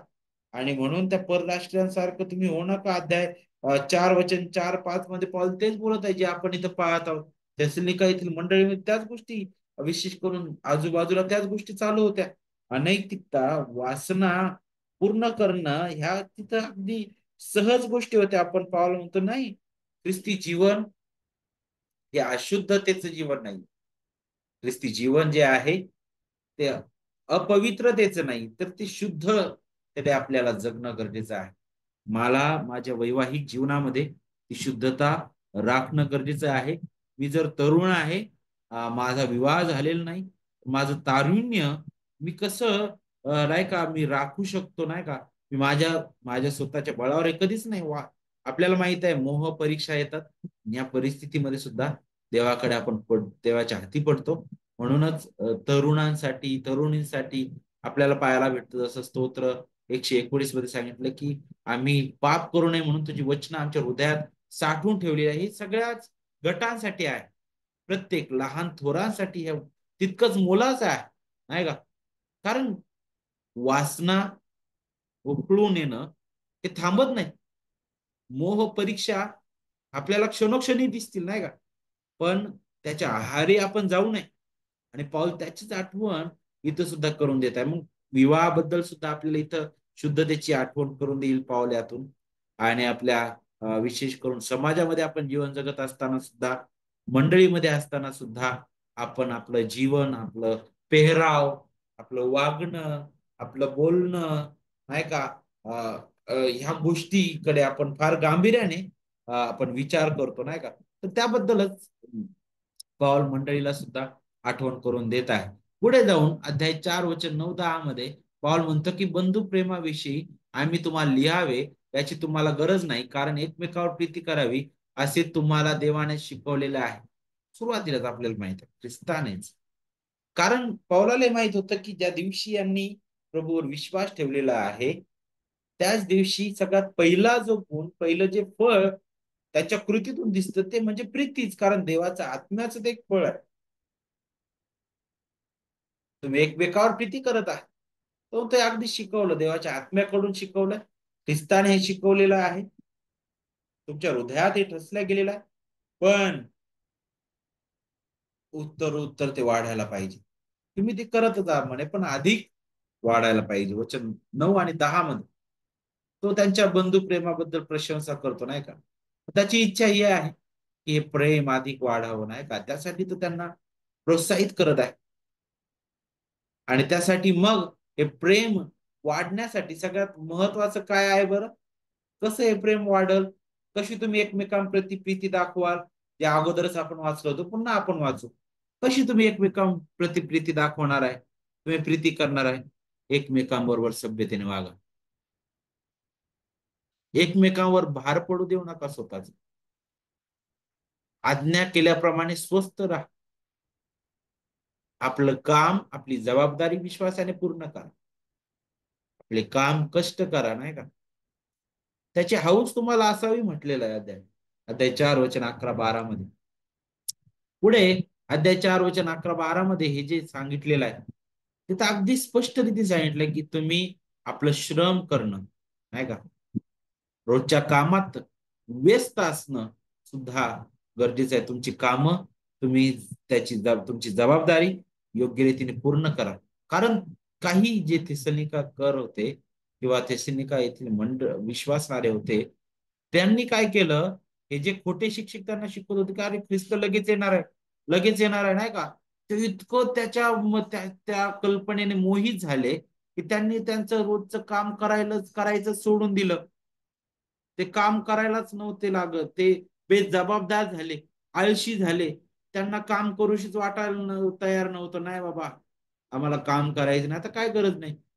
बाळाबद्दल विचार नाही, कुटुंबाबद्दल विचार नाही, मंडळीबद्दल विचार नाही, काहीच नाही. आम्ही स्वस्थ आहोत, आम्हाला कशाचं काही घेणं नाही, नाही का. त्याचा परिणाम काय होत होता?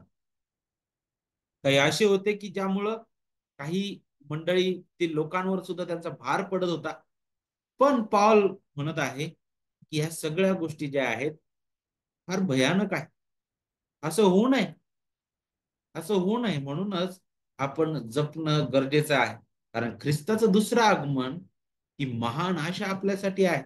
हे आपल्याला आळशी बनवण्यासाठी नाही, आपल्याला हे निष्काळजी बेजबाबदार बनवण्यासाठी नाहीये, तर उलट आपल्या जबाबदारीची जाणीव करून देणार हे आहे. त्यावेळेस आपण ख्रिस्ताच्या दुसऱ्या आगमनाकडे पाहतो, त्याबद्दल मनन करतो आणि ती आशा आपण पाहतो आपल्या समोर, ज्यावर आपण विचार करतो, त्यावेळी अधिक आपल्या जबाबदारीची सुद्धा आपल्याला जाणीव होणं गरजेचं आहे. त्याद्वारे देवाचं गौरव होतं, नाही का. आणि मग पुढे अध्याय 4 वचन 13 पासून पुढं आता आणखी पुढील जी समस्या आहे त्याकडे पॉल बोलत आहे, जिथं तो म्हणतो, बंधुजन हो, झोपी गेलेल्या लोकांविषयी तुम्ही आजार नसावा अशी आमची इच्छा आहे. कारण खोटे शिक्षक हे शिकवत होते की अरे जे आता मरण पावलेले आहेत आणि ख्रिस्ताचं आगमन ज्यांनी पाहिलेलं नाही दुसरं, अरे त्यांना प्रतिफळ फार कमी भेटल आणि त्यांच्याबद्दल काय होईल काहीच आशा नाहीये. त्यामुळे मंडळी फार, नाही का, एकतर गोंधळात पडलेली होती. अनेक विश्वासणारे मेले, ते दुःख त्यांना होतच. पुढे काय होणार आहे, कसं होणार आहे, म्हणून पाऊल म्हणतो की ते झोपी गेलेले आहेत आणि त्या लोकांविषयी तुम्ही अजाण नसावं. झोपी गेलेले आहेत याचा अर्थ ते पुन्हा उठणार आहेत. त्यांचं शरीर जरी कबरेत आहे तरी त्यांचा आत्मा ख्रिस्ताजवळ आहे, ते आजही जिवंत आहे. आपल्याला महान आशाही आहे आणि तो पुन्हा येणार आहे. त्यावेळी आपण आपल्या प्रियजनांना भेटणार आहोत आणि आपण सदा सर्व काळासाठी त्यांच्यासोबत राहणार आहोत. मग ते जे मेलेले आहेत ते पुन्हा पुन्हा उठवल्या जातील. अध्याय 16 मध्ये, वचन 16 मध्ये काय म्हणतोय तो?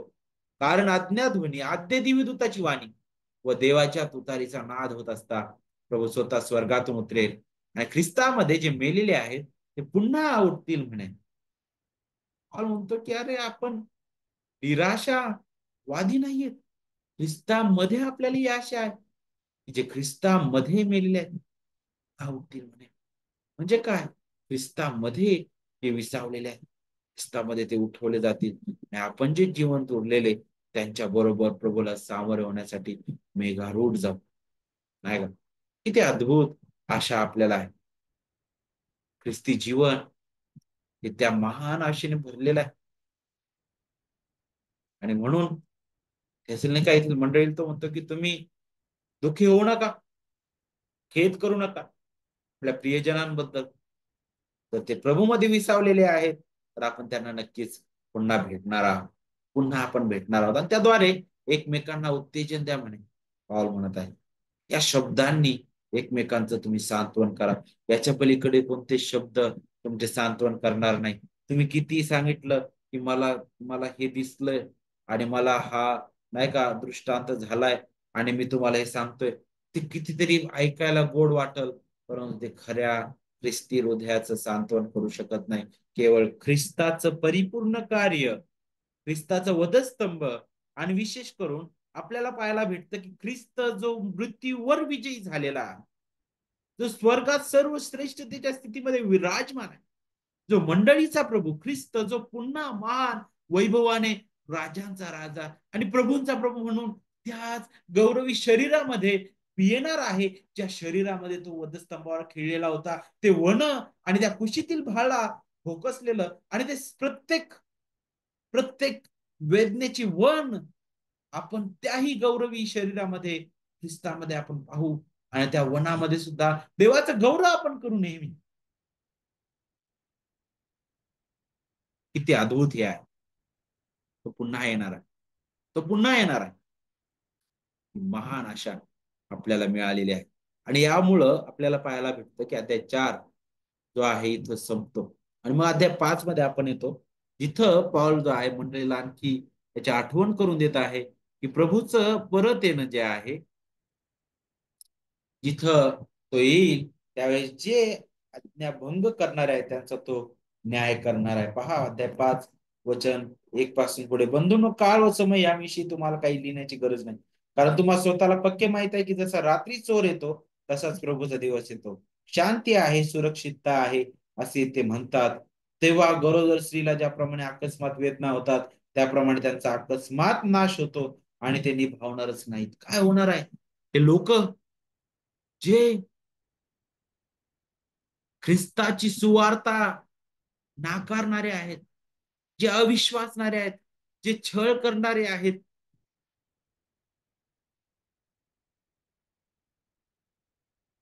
जे ख्रिस्ताची सुवार्ता विरोध करणारे आहेत, त्यांचा नाश अटळ आहे. आणि म्हणून तो म्हणतो की त्यांना प्रतिफळ भेटल्याशिवाय राहणार नाही. आणि म्हणून तुम्ही ख्रिस्ताच्या दुसऱ्या आगमनाबद्दल विचार करत असताना निष्काळजीपणा आणि अनैतिकता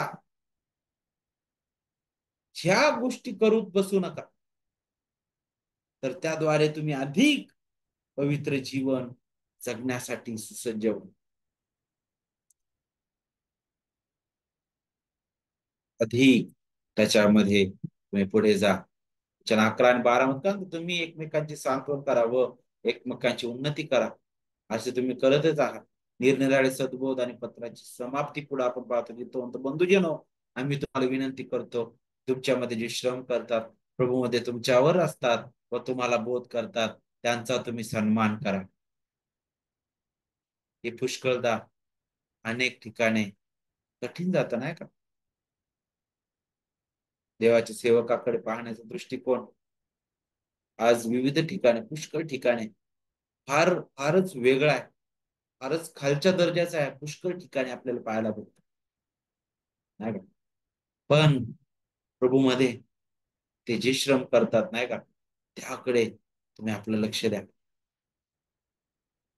आणि आणि अगदी देवाचं वचन जे शिकवलं जात आहे ते त्याच आनंदाने स्वीकारा, त्याच आनंदाने त्याप्रमाणे आपलं जीवन जगा. पुढे ते 5 वचन 12-13 मध्ये आपल्याला पाहायला भेटतं की पौल जो आहे पुढे आणखी महत्वाची गोष्ट जी आहे ती बोलत आहे थेसलोनिका येथील मंडळीबद्दल, की जे जे जे योग्य मंडळीचे जे पुढारी आहेत, जे नेमण्यात आलेले आहेत, नाही का, त्याची तो खात्री करून देतो. वचन 12 मध्ये बघा तो काय म्हणतो, अध्याय 5. बंधुजनो, आम्ही तुम्हाला विनंती करतो की जे तुम्हाला बोध करत आहेत, नाही का, जे तुमच्यावर नेमण्यात आले आहेत त्यांचा सन्मान करा आणि त्यांच्या कामामुळे त्यांना प्रीतीने अत्यंत मान द्यावा. तुम्ही आपसात शांतीने राहा. तुम्ही आपसात शांतीने राहा. कारण खोटे शिक्षक जे होते पौलाचं चरित्र खराब करत होते. पौलाचं अपमान ते करणारे होते. आणि त्यामुळं मंडळीतील अनेक लोकांचा दृष्टिकोन पौलाबद्दल सुद्धा पाहण्याचा बदलत चाललेला होता. आणि मंडळीमध्ये जे प्रभूने उभं केलेले पुढारी आहेत, जे जे वडील वर्ग आहेत किंवा जे देवाने उभे केले सेवक गण आहेत, त्यांचं ते ऐकायलाच तयार नव्हते, नाही का, पुष्कळ लोक. पौल म्हणतो असं करू नका. ही जबाबदारी सोपवलेली आहे. तो म्हणतो त्यांच्यावर जी सुशिक्षण ते देत आहेत. आणि त्यामुळं तुम्ही त्याच्यावर टिकून राहा म्हणून. आणि खोटे शिक्षण आणि खोटी सुवार्ता त्याचा विरोध करा. नाही का? जे जे खऱ्या रीतीने विश्वासाने कष्ट करणारे आहेत, त्या देवाच्या सेवकांचा मान करा. नाही का? पण जे खोटं शिक्षण देत आहेत, जे देवाच्या वचनाविरुद्ध बोलत आहेत, त्यांचा ऐकून आपण घेऊ नये. त्याबद्दल पाऊल अगदी स्पष्ट आणि खंबीरपणे बोलताना दिसतो. आणि मग पुढे आणखी बऱ्याच गोष्टीबद्दल तो पुढे बोलताना दिसतो, की काय होत आहे नेमकं, नाही का? खोटे जे शिक्षक, त्याच्यामुळे ज्या निर्माण झालेल्या ज्या समस्या आहेत, त्याबद्दल सुद्धा आणखी तो पुढे बोलतो. तो म्हणतो, बंधूंनो, आम्ही तुम्हाला बोध करतो, की अव्यवस्थित लोकांना ताकीद द्या म्हणे. जे अल्पधीराचे आहेत, त्यांना धीर द्या म्हणे. अशक्तांना आधार द्या. सर्वांबरोबर सहनशीलतेने वागा. जे अव्यवस्थित आहेत, त्या लोकांना ताकीद पण द्यायला सांगितलेली आहे. जे अल्पधीराचे आहेत, त्यांना धीर द्या.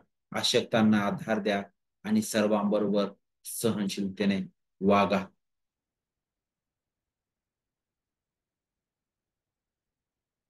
पॉल इथं अगदी स्पष्ट करत आहे, मंडळीने आळशी लोकांचं लाड करू नये. त्यांना ताकीद द्यावी. पण ज्यांना स्वतःची जबाबदारी पूर्ण करता येत नाही, जे जे जे अ, अ, कुटुंब त्यांची जबाबदारी कुटुंबाप्रती, समाजाप्रती आणि विशेष करून मंडळीप्रती, सेवेप्रती जर पूर्ण करू शकत नाहीत, तर त्यांना ताकीद द्या. जे अधीर आहेत, त्यांना तुम्ही धीर द्या. एकमेकांशी सहनशीलतेने वागा. एकमेकांच्या गरजा पूर्ण करा म्हणे. कोणी कोणाची वाईटाबद्दल वाईट करू नये म्हणून जपून राहा. सर्वदा सर्वांचे चांगले करत राहा म्हणे. अध्याय 5 वचन 15 मध्ये तो म्हणतो, नाही का? ज्या विश्वासणाऱ्यांवर खोट्या शिक्षकांचा प्रभाव पडला होता, त्यांच्याशी सुद्धा गैरवर्तन तुम्ही करू नका म्हणे. त्यांच्या संग चांगलं राहा. त्यांना ख्रिस्त दिसू द्या पुन्हा एकदा. वचन 16, 17, 18 मध्ये सर्वदा आनंदित असा. निरंतर प्रार्थना करा. सर्व स्थितीत उपकार स्तुती करा. कोणत्या स्थितीमध्ये? आपण फक्त चांगल्या स्थितीमध्ये विचार करतो, पण सर्व स्थितीमध्ये. तुम्हाला माहिती आहे का, पाऊल कितीतरी फटके खाल्ले सिला आणि पौलाने फिलिपेमध्ये. त्यांना खोड्यात घालण्यात आलं. वेदना आहेत, खणक आहे, ते हलू शकत नाहीत, पण ते देवाचे उपकार स्तुती करत आहेत. हेच ख्रिस्तापासून मिळालेलं खरं समाधान आणि ती शांती आहे. त्याबद्दल ख्रिस्ताने सुद्धा बोललेलं आहे, नाही का? आणि हीच ख्रिस्त येशू मध्ये देवाची इच्छा आहे म्हणे, नाही का? आणि पॉल त्याबद्दलच बोलतो, की आपण सर्व अडचणींचा सामना करत असताना सर्व स्थितीमध्ये आपण आनंदित असावं. प्रार्थना करावी देवाकडे. देवाकडे यावं. देवाची उपकार स्तुती करावी. आपण कुरकुर करणारे होऊ नये. पॉल त्याबद्दल पुढे बोलतो. आणि मग वचन 19, 20 आणि 21, 22 मध्ये विशेष करून अध्याय 5, तिथं तो काय म्हणत आहे? आत्म्याला विसरू नका. संदेशांचा धिक्कार करू नका. सर्व गोष्टींची पारख करा. चांगले ते बळकट धरा. वाईटाच्या प्रत्येक प्रकारापासून दूर राहा. हे आतापर्यंत सांगितलं. जर मी त्याप्रमाणे करत नाही, तर मग इथं नकारात्मक गोष्टी दिसतील. आपण आत्म्याला विझवणारे आहोत. आपण संदेशाचा धिक्कार करणारे आहोत. आम्ही गोष्टीची पारख करत नाही. आम्ही वाईटाला धरून आहोत. पॉल म्हणतो की नाही, खोटे जे संदेश आहेत, त्यांचा विरोध, त्यांच्या वचनाला आपण मान्यता देऊ शकत नाही. ते किती म्हणतील की मला देवाने हे सांगितलेलं आहे, मला हे दाखवलेलं आहे, तर आपण ऐकू शकत नाही जर ते पवित्र शास्त्राशी सुसंगत नाही. आपल्यासाठी आपला अधिकार काय आहे? देवाचं वचन आहे, जे आपल्या प्रत्येक जीवनातील प्रत्येक टप्प्यावर पुरेसा असा आहे. आणि म्हणूनच तो हेच सांगत आहे की नेहमी चांगल्या कामात तत्पर असा. ख्रिस्ताच्या सेवेत वाढ. एकमेकांची सेवा करा. एकमेकांवर प्रीती करायला शिका आणि देवाचं गौरव करायला शिका. आपण प्रार्थना करू.